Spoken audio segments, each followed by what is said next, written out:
Protect your DNA. BioPQQ can promote formation of new mitochondria. Infowarsstore.com.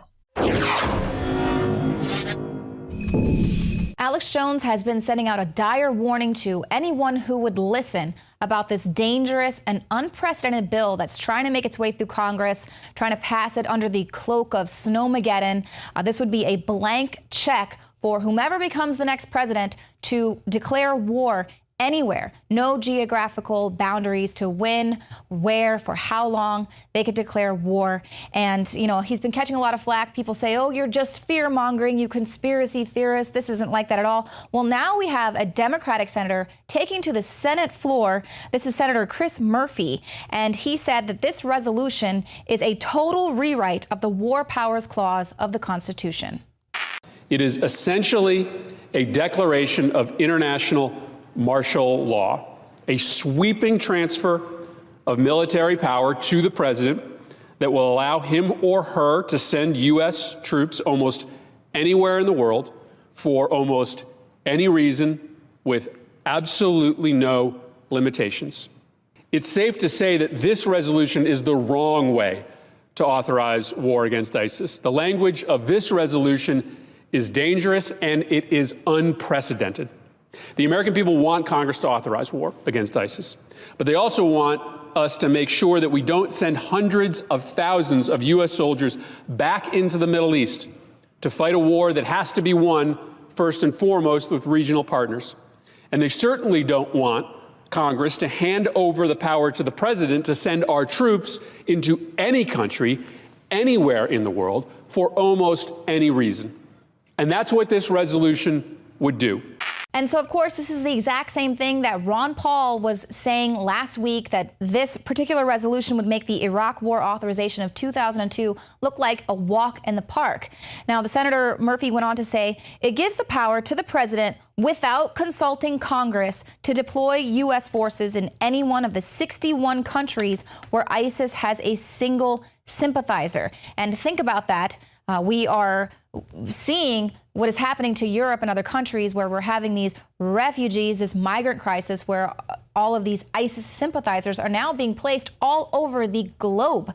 We have people coming across the southern border with fake Syrian passports. No one knows who they are, how to vet them. So this is a frightening thing to think whoever might be the next president will have unprecedented power to declare war. This was the whole reason why the founders set up the three branches of the government, to make sure that we don't have a dictator in office who's going to send U.S. troops off to perpetual war. This is very frightening. And you have to understand with this international martial law, this is basically war against the world.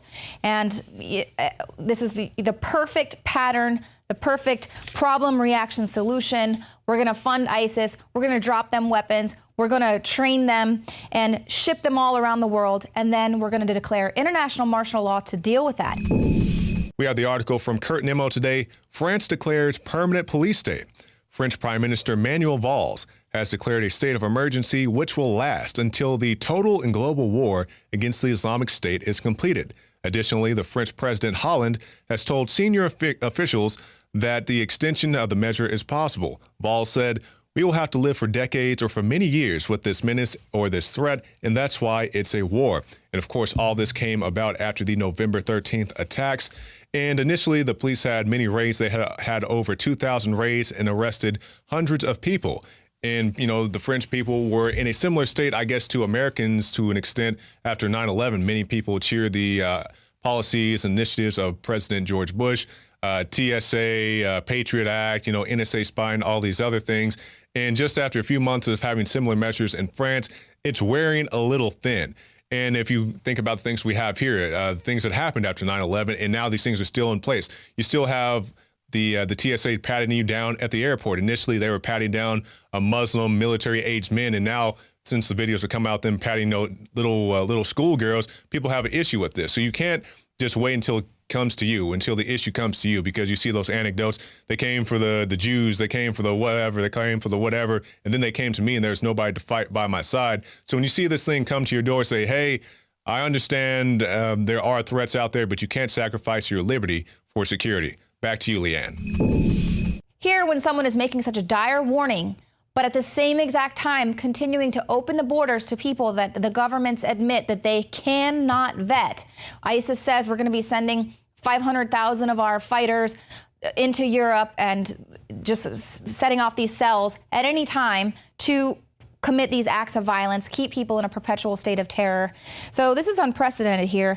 Now, you'll recall that something similar to this was hastily put together, the USA Patriot Act, which basically says you can search all buildings, private residences. There's preemptive arrest without probable cause.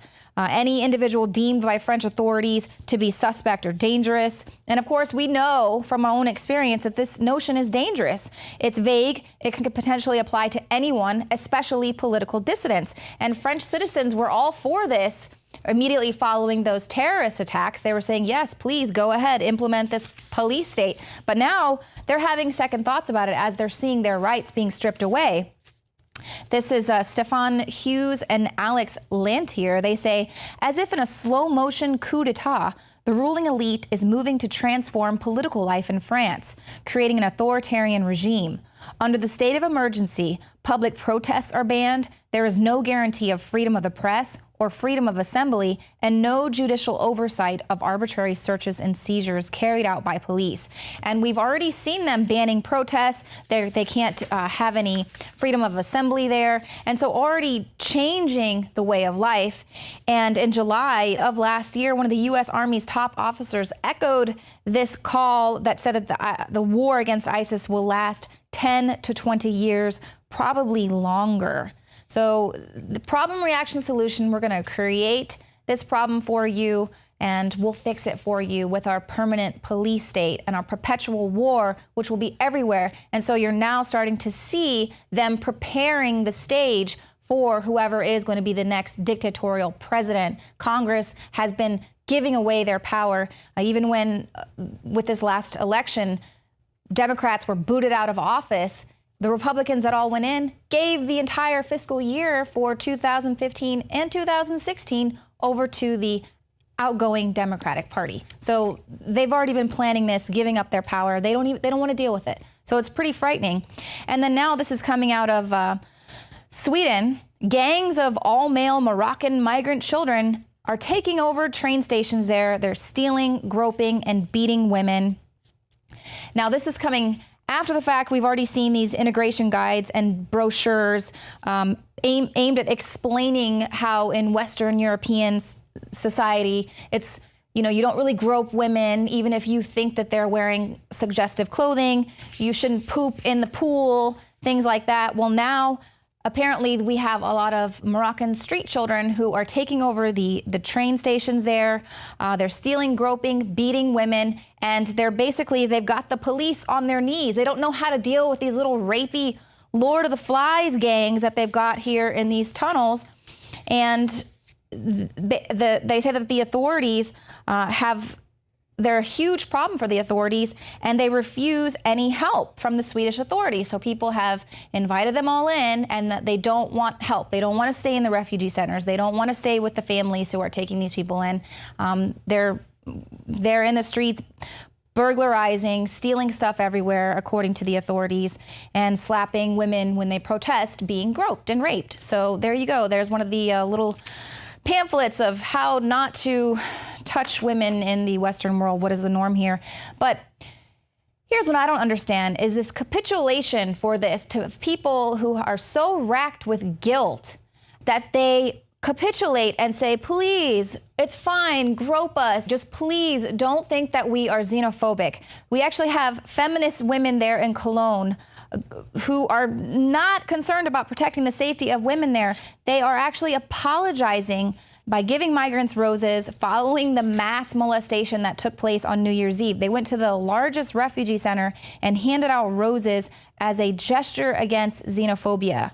And, this is just sort of a disturbing reminder of how the left responds to these attacks. Instead of demanding that migrants change their behavior, which has, of course, led to a rape epidemic sweeping Europe, they're the ones that are now bowing down and apologizing. And also, we've got Rome, who is sparing the Iranian president any blushes by covering the nude statues there. So we have the Iranian president visiting there, and just to avoid any possible offense on his visit to Rome, they've covered up these nude statues at the museum there. So here we go. This is just how the world is. We capitulate to extremists, and they're prepping us for that here in the United States by Congress giving all of its power away to whomever the next dictator will be.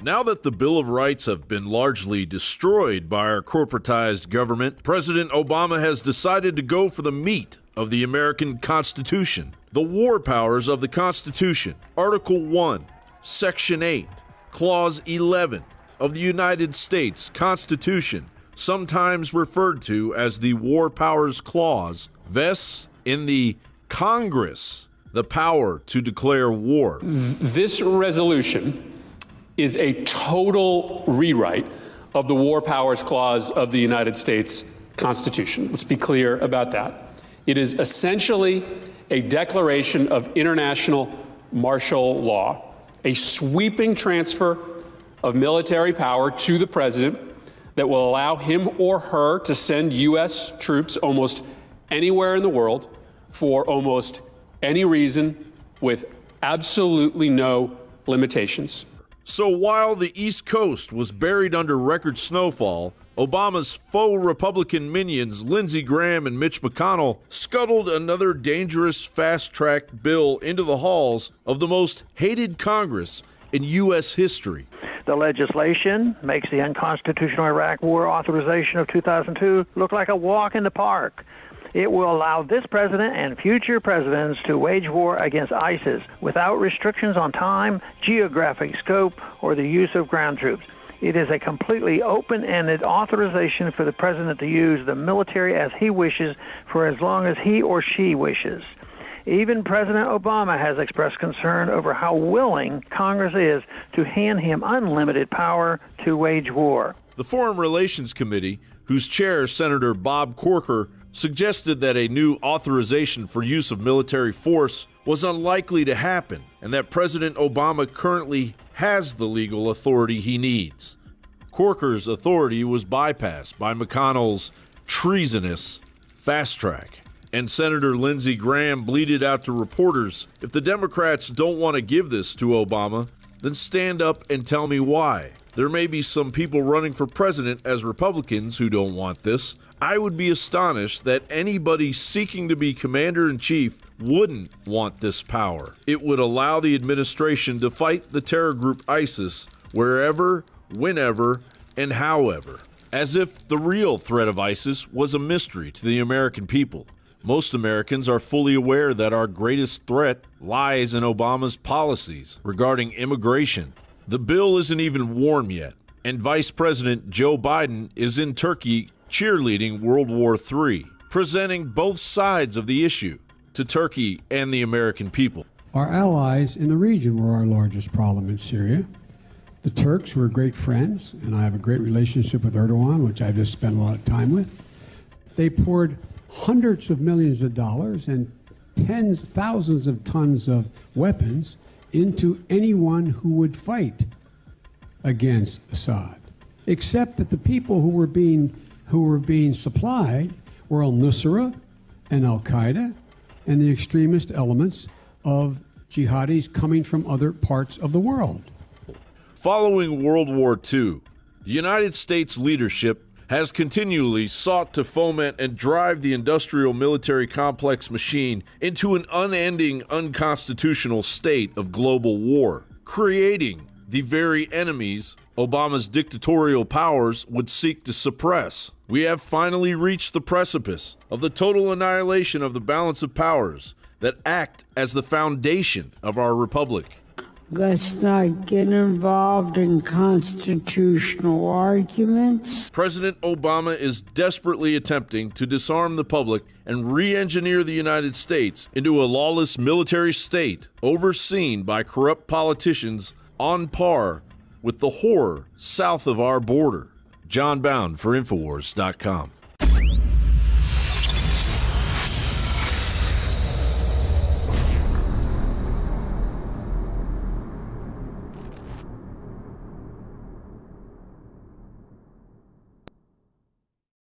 Again, ladies and gentlemen, you can get 6 months free at prisonplanet.tv, but only for 1 more week. Next Monday, the special that only comes around once a year ends. In fact, we've never offered 6 months free before, but I really want to get more people to join and to be able to watch the nightly news, to see the live reports we do, the special reports, all my films, ebooks, and so much more.